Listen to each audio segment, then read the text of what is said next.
Hello students, welcome. आज हम पढ़ेंगे tracing atomic properties of first transition element. ठीक है, तो इसमें जैसे कि आज दो प्रॉपर्टी हम डिस्कस करेंगे। पहला है एटॉमिक एंड आयनिक रेडर और सेकंड है आयनाइजेशन एंथैल्पी। ठीक है, तो first of all atomic and ionic raider की बात करते हैं। ठीक है, atomic and ionic raider, atomic and ionic raider.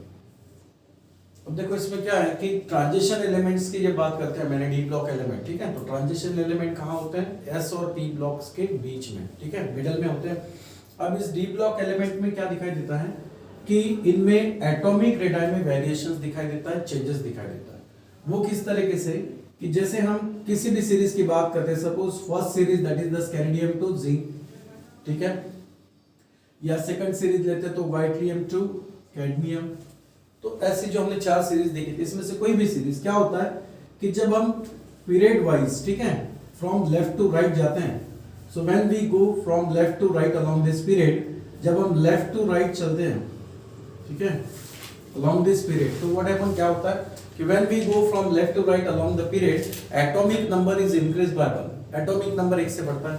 तो एटॉमिक नंबर बढ़ने से क्या होता है कि न्यूक्लियस का जो न्यूक्लियर चार्ज है, ठीक है, इफेक्टिव न्यूक्लियर चार्ज बोल सकते हैं, तो न्यूक्लियर चार्ज जो है वो बढ़ता है 1 यूनिट से। So when we go from left to right along the period, nuclear charge is increase by 1। Nuclear charge क्या होता है? इंक्रीज होता है। So when we go from left to right, ठीक है, when we go from left to right along the period, जब हम period wise चलते हैं लेफ्ट टू राइट, तो क्या होता है? न्यूक्लियर चार्ज इंक्रीज होता है। सो न्यूक्लियर चार्ज इंक्रीज, ठीक है, nuclear charge increase by 1 unit. 1 से न्यूक्लियर चार्ज बढ़ता है। और न्यूक्लियर चार्ज बढ़ने के साथ साथ इलेक्ट्रॉन जो होता है वो इलेक्ट्रॉन कहाँ एंटर करता है? Electron entered in penultimate D subshell, यानी n-1 डी सबशेल या ऑर्बिट बोल सकते हैं। सो यहाँ पर n-1 डी ऑर्बिटल्स में इलेक्ट्रॉन क्या होते हैं? एंटर होते हैं। ठीक है, अब यहाँ पर एटॉमिक रेडाई में वेरिएशंस क्या दिखाई देता है? देखो एटॉमिक रेडाई का वेरिएशंस दो फैक्टर से हम डिसाइड कर सकते हैं। एक तो है स्क्रीनिंग इफेक्ट या उसको शील्डिंग इफेक्ट कहेंगे, और सेकंड होता है इफेक्टिव न्यूक्लियर चार्ज। ठीक है, इफेक्टिव न्यूक्लियर चार्ज। अगर शील्डिंग इफेक्ट अगर बढ़ता है तो उस वक्त एटॉमिक साइज क्या होता है? बढ़ता है। ठीक है, और अगर इफेक्टिव न्यूक्लियर चार्ज बढ़ेगा तो एटॉमिक साइज क्या होता है? डिक्रीज होता है। मतलब this two factor decide the atomic size. ठीक है, एटॉमिक साइज बोल सकते हैं। एटॉमिक साइज मतलब एटॉमिक रेडाई। तो होगा क्या यहाँ पर कि अगर स्क्रीनिंग इफेक्ट अगर इंक्रीज हो रहा है, स्क्रीनिंग इफेक्ट का मतलब क्या होता है कि न्यूक्लियस के आउटरमोस्ट न्यूक्लियस के अराउंड में जो आउटरमोस्ट शेल होती है, तो इनरमोस्ट शेल क्या करती है? आउटरमोस्ट शेल को रिपेल करेगी। यानी आउटरमोस्ट शेल के इलेक्ट्रॉन्स को इनरमोस्ट शेल के इलेक्ट्रॉन्स क्या करते हैं? रिपेल करते हैं। इसको बोलते हैं अपन शील्डिंग इफेक्ट या स्क्रीनिंग इफेक्ट। तो इससे क्या होगा कि इनरमोस्ट शेल के इलेक्ट्रॉन अगर आउटरमोस्ट शेल के इलेक्ट्रॉन्स को रिपेल करेंगे तो शेल का, आउटरमोस्ट शेल का न्यूक्लियस से डिस्टेंस बढ़ेगा, जिससे एटॉमिक साइज क्या होगा? इंक्रीज होगा। So when the shielding effect increases, atomic size also increases. ठीक है, इफेक्टिव न्यूक्लियर चार्ज से क्या होता है कि न्यूक्लियस पे जैसे कि पॉजिटिव चार्ज होगा, ठीक है, तो ये पॉजिटिव चार्ज न्यूक्लियर क्या करता है? आउटरमोस्ट शेल के इलेक्ट्रॉन्स को अपनी तरफ खींचेगा। So outermost shell electron experience the force of attraction toward the nucleus। अब जितना इफेक्टिव न्यूक्लियर चार्ज ज्यादा रहेगा उतना एटॉमिक साइज जो है वो क्या होगा? कम होगा। ठीक है, तो स्क्रीनिंग इफेक्ट और इफेक्टिव न्यूक्लियर चार्ज ये दो फैक्टर एटॉमिक साइज को डिसाइड करते हैं। तो हम बोल सकते हैं कि अगर स्क्रीनिंग इफेक्ट ज्यादा है, ठीक है, स्क्रीनिंग इफेक्ट इज लार्ज, यानी इनरमोस्ट के इलेक्ट्रॉन्स आउटरमोस्ट शेल के इलेक्ट्रॉन्स को रिपेल कर रहे हैं, तो एटॉमिक साइज इज लार्ज। ठीक है, उस केस में एटॉमिक साइज आपको ज्यादा मिलेगा। ठीक है, so atomic size is large. और similarly atomic radii is also large. वहां पर भी एटॉमिक रेडियस जो वो भी आपको ज्यादा दिखाई देगी। ठीक है, और इसके उल्टा क्या होगा? अगर स्क्रीनिंग इफेक्ट स्मॉल है तो एटॉमिक साइज स्मॉल होगा, और एटॉमिक साइज स्मॉल है तो एटॉमिक रेडाई भी स्मॉल होगी। ठीक है, लेकिन इफेक्टिव न्यूक्लियर चार्ज में क्या दिखाई देता है कि effective nuclear charge is high. अगर इफेक्टिव न्यूक्लियर चार्ज ज्यादा है तो एटॉमिक साइज जो है क्या होता है? रिड्यूस होता है, डिक्रीज होता है। So atomic size is small. ठीक है, यानी डिक्रीज होगा। तो इफेक्टिव न्यूक्लियर चार्ज अगर बढ़ता है तो आउटरमोस्ट शेल के इलेक्ट्रॉन्स को न्यूक्लियस की तरफ क्या होगा? अट्रैक्शन बढ़ेगा, और जिससे एटॉमिक साइज क्या होगा? डिक्रीज होगा। तो देखा क्या जाता है कि जैसे हम ट्रांजिशन सीरीज में left to right period wise अगर चलते हैं तो एटॉमिक नंबर जो है 1 से बढ़ता है, और जिसके वजह से इफेक्टिव न्यूक्लियर चार्ज बढ़ेगा। इफेक्टिव न्यूक्लियर चार्ज अगर बढ़ता है तो एटॉमिक साइज जो है वो कम होगा, मतलब एटॉमिक रेडियस क्या होगी, कम होगी। लेकिन वहां पर भी वेरिएशंस दिखाई देते हैं। तो वेरिएशंस क्या होता है कि जैसे हम फर्स्ट ट्रांजिशन एलिमेंट्स की बात करते हैं, स्कैंडियम टू जिंक, ठीक है। तो फर्स्ट ट्रांजिशन एलिमेंट में स्कैंडियम टू मैग्नीज जो है, ठीक है, टोटल एलिमेंट्स इसके क्या होते हैं, स्कैंडियम टू मैग्नीज। कौन कौन से एलिमेंट रहेंगे यहाँ पर देखो, स्कैंडियम, उसके बाद titanium, vanadium, chromium, manganese, iron, cobalt, nickel, copper और जिंक। ये है फर्स्ट ट्रांजिशन सीरीज के एलिमेंट। तो यहाँ पर क्या होता है कि स्कैंडियम टू मैग्नीज अगर देखा जाए तो एटॉमिक रेडियस जो है ये डिक्रीज होती है, ठीक है। यहाँ पर एटॉमिक रेडियस क्या होता है, डिक्रीज होता है, एटॉमिक रेडियस डिक्रीजेस, ओके। यहाँ पर एटॉमिक रेडियस डिक्रीज होते हुए दिखाई देगा। In case of iron, cobalt and nickel, ठीक है, in this three elements it is observe that the atomic size is approximately same. यहाँ पर एटॉमिक साइज जो है, ठीक है, वो अप्रोक्सीमेटली कैसे मिलेगा, सेम मिलता है। But in case of copper and zinc atomic size क्या होगा, यहाँ पर इंक्रीज होता है।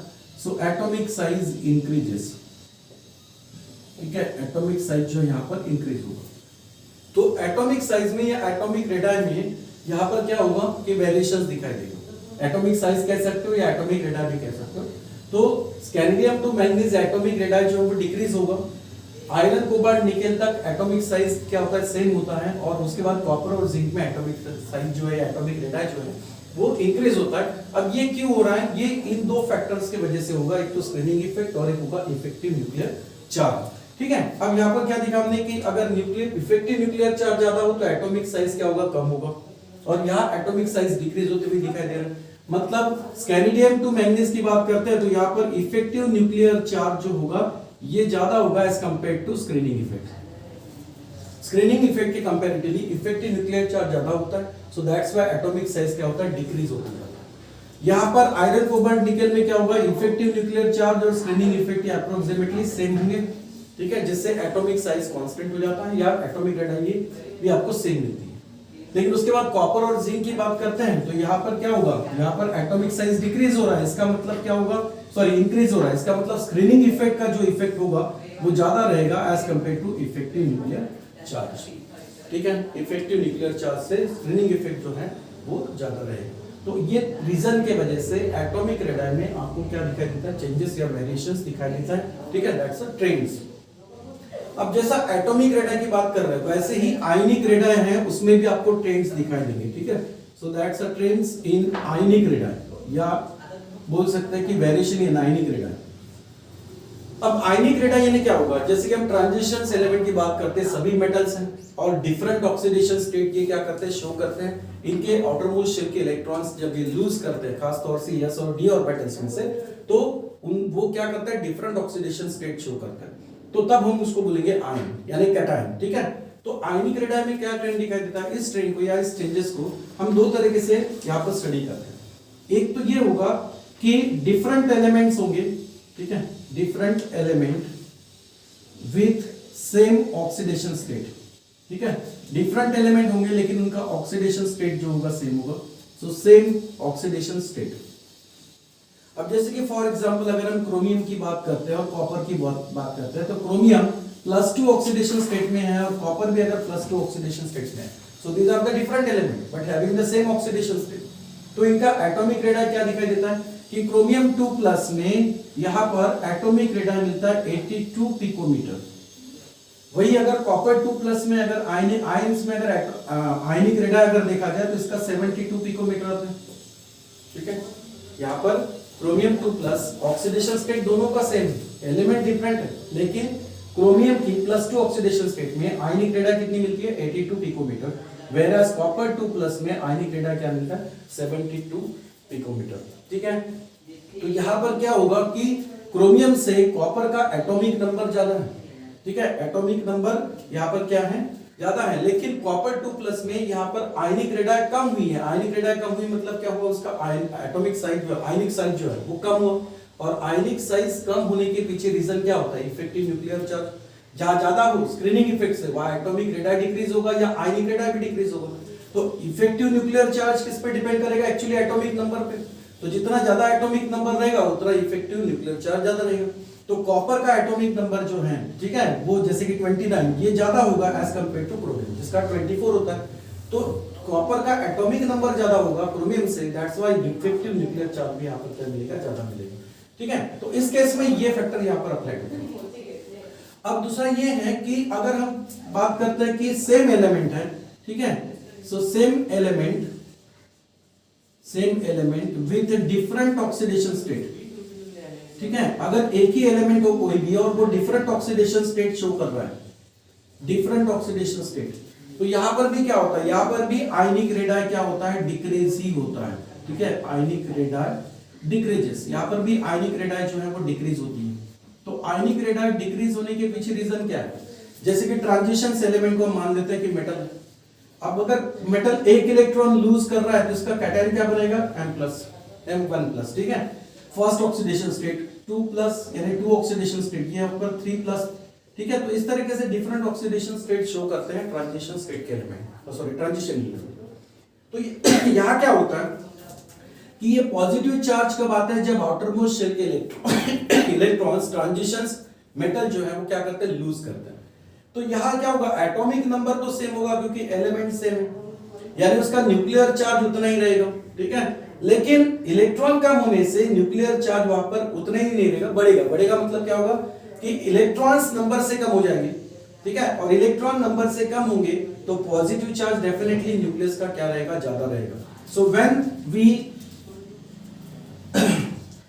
consider the same element with different oxidation state, then it is observed that with the higher oxidation state with the higher oxidation state ionic radii decreases continuously। ऐसा क्यों होता है, क्योंकि with higher oxidation state nuclear charge increases, ठीक है। So increase the oxidation state, increase nuclear charge, ठीक है। अगर ऑक्सीडेशन स्टेट अगर इंक्रीज हो रही है तो न्यूक्लियर चार्ज भी क्या होगा, बढ़ेगा, और न्यूक्लियर चार्ज अगर बढ़ता है तो एटॉमिक रेडाई जैसे डिक्रीज हो रहा है उसी तरीके से यहाँ पर आयनिक रेडाई भी क्या होगा, डिक्रीज होगा, ठीक है। So these are the trends in atomic and ionic radii of transitions metal, ठीक है। अब ये अगर ग्राफिकली देखा जाए तो यहाँ पर क्या दिखाई देगा, अगर हम ग्राफ ड्रॉ करते हैं, ठीक है, तो देखो जैसे कि आप first transition element 3D series के एलिमेंट अगर देखते हैं तो वहां पर क्या होगा कि एटॉमिक रेडाई जैसे जैसे डिक्रीज होगा जैसे एटॉमिक नंबर बढ़ेगा, ठीक है। तो यहां से जैसे हम स्कैरिडियम और यहां तक जिंक, अगर जिंक की बात करते हैं, जिंक और कॉपर, ठीक है, तो क्या दिखाई देता है कि स्कैरिडियम टू मैग्नीज तक यहां पर एटॉमिक रेडाई क्या होगा, डिक्रीज होगा, ठीक है। उसके बाद क्या होता है, आयरन कोबाल्ट निकेल में एटॉमिक रेडाई कंपैरेटिवली इक्वल दिखाई देगी, ठीक है, यहाँ पर आयरन, कोबाल्ट और निकेल के केस में, जबकि कॉपर और जिंक के बाद में क्या होता है, जिंक और कॉपर के बारे में क्या होता है, एटॉमिक रेडाई जो है वो इंक्रीज होता है, ठीक है। So these are the atomic numbers and these are suppose atomic radii.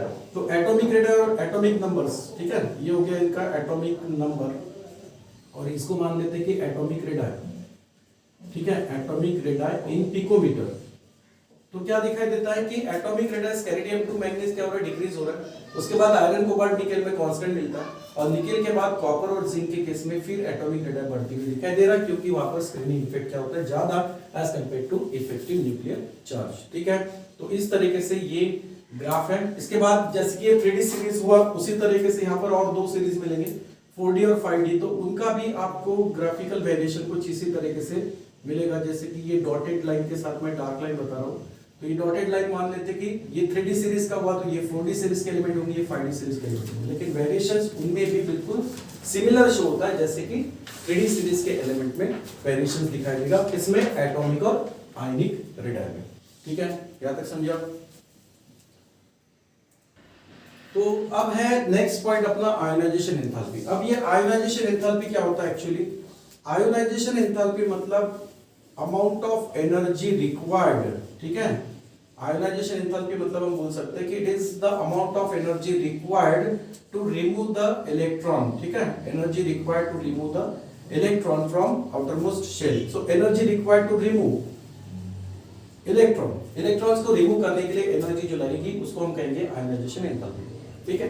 अब न्यूट्रल केस में अगर देखते हैं तो वहां पर आयनाइजेशन एंथैल्पी कम होगा, लेकिन जैसे ही transitions metal different oxidation state show करते हैं, इनकी आयनाइजेशन एंथैल्पी जो है वो बढ़ती हुई दिखाई देगी। ठीक है, जैसे मान लो किसी मेटल से अगर एक इलेक्ट्रॉन लूज हो रहा है तो उसका M+ कैटायन फॉर्मेशन होगा। इस M+ कैटायन फॉर्मेशंस के लिए जो एनर्जी लगेगी इलेक्ट्रॉन रिमूव करने के लिए, उसको हम कहेंगे ionization enthalpy, that is IE1, that is the first ionization enthalpy. ठीक है, तो ये कब मिलेगा? जब हम न्यूट्रल मेटल से उसको M1+ में कन्वर्ट कर रहे हैं, यानी एक इलेक्ट्रॉन वहां से रिमूव कर रहे हैं। लेकिन अगर इस M1+ यानी इस कैटायन से अगर फिर एक इलेक्ट्रॉन हम रिमूव करते हैं तो इसका ऑक्सीडेशन स्टेट 2+ होगा, और उस वक्त जो एनर्जी लगेगी वो होगी ionization enthalpy IE2, second ionization enthalpy. ठीक है, तो इसी तरह से अगर M2+ का कन्वर्शन हम M3+ में कर रहे हैं तो यहां पर जो एनर्जी लगेगी दैट इज द IE3। ठीक है, तो क्या होता है कि ट्रांजिशन एलिमेंट जो है वो डिफरेंट ऑक्सीडेशन स्टेट शो करता है, तो यहाँ पर आपको डिफरेंट आयनाइजेशन एंथैल्पीज भी मिलेगी। लेकिन ये देखा जाता है कि सबसे पहला आयनाइजेशन एंथैल्पी जो है वो कम लगेगा, लेकिन उसके बाद आयनाइजेशन एंथैल्पी यानी एनर्जी रिक्वायर्ड जो रहेगी वो ज्यादा रहेगी। क्यों? क्योंकि मेटल्स पर, कैटायन पर पॉजिटिव चार्ज यहाँ पर आपको ज्यादा दिखाई दे रहा है। ठीक है, तो पॉजिटिव चार्ज बढ़ता है, दैट्स व्हाई क्या होगा कि वहां से M1+ से, जैसे कि न्यूट्रल है, न्यूट्रल से इलेक्ट्रॉन तो आसानी से रिमूव हो गया, बट M1+ इस कैटायन से अगर इलेक्ट्रॉन रिमूव करना है तो एनर्जी कंपैरेटिवली ज्यादा लगेगी। M2+ से फिर इलेक्ट्रॉन रिमूव करना है तो उसके लिए भी एनर्जी और ज्यादा लगेगी। मतलब इससे क्या समझ में आएगा कि आयनाइजेशन एंथैल्पी जो है IE1 ये कम रहेगी, इससे ज्यादा क्या रहेगा IE2 सेकंड आयनाइजेशन एंथैल्पी, और उससे ज्यादा रहेगा IE3। ठीक है, थर्ड आयनाइजेशन एंथैल्पी। तो आयनाइजेशन एंथैल्पी में आपको इंक्रीमेंट या इंक्रीज होते हुए दिखाई देगा, क्योंकि पॉजिटिव चार्ज बढ़ेंगे। तो इससे ये बात समझ में आती है कि अगर ऑक्सीडेशन स्टेट बढ़ता है तो आयनाइजेशन एंथैल्पी भी इंक्रीज होता है। ठीक है, लेकिन खास तौर से अगर हम यही आयनाइजेशन एंथैल्पी की अगर हम थर्ड ट्रांजिशन एलिमेंट में थर्ड सीरीज में अगर देखें तो थर्ड सीरीज में क्या होता है कि 4f ऑर्बिटल जो है उसमें इंक्लूड होता है। ठीक है, तो थर्ड सीरीज एलिमेंट, ठीक है, थर्ड सीरीज के एलिमेंट की बात करें तो थर्ड सीरीज एलिमेंट में वहां पर 4f ऑर्बिटल होता है, और 4f ऑर्बिटल्स का जो स्क्रीनिंग इफेक्ट है बहुत कम होता है, इसलिए वहां पर आउटर मोस्ट शेल के इलेक्ट्रॉन इनर मोस्ट शेल के इलेक्ट्रॉन आउटर मोस्ट शेल को क्या पुश नहीं कर पाते।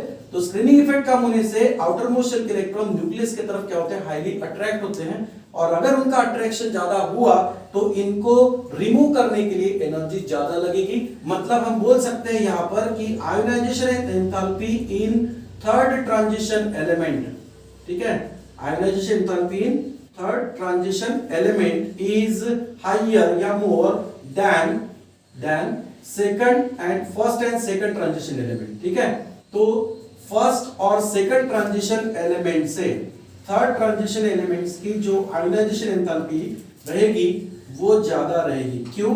क्योंकि थर्ड ट्रांजिशन एलिमेंट्स में 4f ऑर्बिटल इंक्लूड होता है, और 4f का शील्डिंग इफेक्ट बहुत कम होता है, पुअर होता है, इसलिए आउटर मोस्ट शेल के इलेक्ट्रॉन न्यूक्लियस की तरफ खींचे जाते हैं, एटॉमिक साइज डिक्रीज होता है, और एटॉमिक साइज डिक्रीज होने से न्यूक्लियस की तरफ अट्रैक्शन होने से आउटर मोस्ट शेल के इलेक्ट्रॉन को रिमूव करने के लिए एनर्जी ज्यादा लगती है। So that's why ionization enthalpy in third transition element ये क्या होती है, is higher than the first and second transition element. समझ में आया? तो ये दो हमने ट्रेंड्स देखे, that is the trends in atomic properties of first transition series element. Okay, चलो, थैंक यू।